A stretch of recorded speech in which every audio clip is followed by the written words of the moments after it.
Welcome to the IA on AI podcast, part of the Audit Podcast Network, where we bring you weekly updates on AI from the internal auditor's perspective.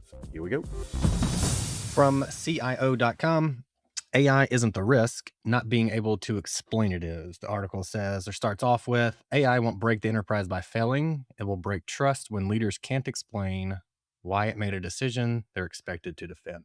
So, practically, the way that we can fix this and help from the audit perspective is building a control layer that makes AI decisions traceable and explainable. Understanding who owns these, that's getting more difficult. This isn't like this is my instance of Copilot or this is my instance of ChatGPT. This is more enterprise wide type stuff. And similar to how we can't say that's how we did it last year or same as last year, Sally. Similarly, we can't keep going, we being organizations as a whole, when there's like an incident or there's complaint or something like that. We can't just be like, oh, that's what the model decided. Like that's not going to be acceptable anymore, or at least for very long. So we have to add controls in there now. We have to continue to add controls there now. So the article goes on to say when something goes wrong, the questions are simple and direct. Why did the system recommend this action? Why did it flag this person, this case, or this transaction? Why did an automated workflow trigger that decision? Who owns the outcome when AI is part of the chain? Like these are really good questions to start thinking about now, and going like, oh, in the event something terrible happens or even minor happens, what's going to be the answer to these questions? Like that's one way to think about it. I like the way the author put this though. He said that's why I think the most important quote emerging topic is not the next wave of AI capability, which is like what all we ever hear about. Seemingly, it's the control layer that makes AI safe to adopt at scale. I was actually pretty excited. The word control is in here 2, 4, 6, 8, 9 times. So this is a lot. This is probably one of the more just on point, hey, internal audit, as opposed to maybe even the CIO in this case, article that I've read recently.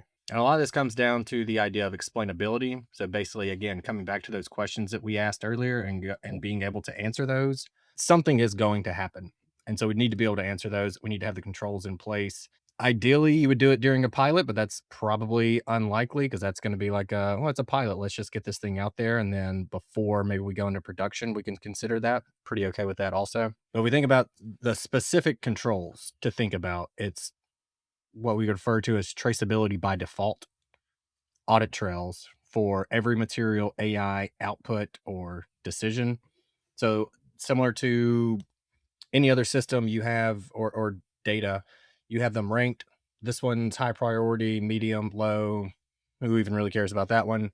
And so similarly, you have to have that in mind and think about for each one of these AI systems, log inputs, key features, retrieval sources, prompts, models, versions of those models, tool calls, approvals, downstream actions, timestamps. Basically, you need sufficient evidence to determine what happened and why when the AI doesn't do what it's supposed to do.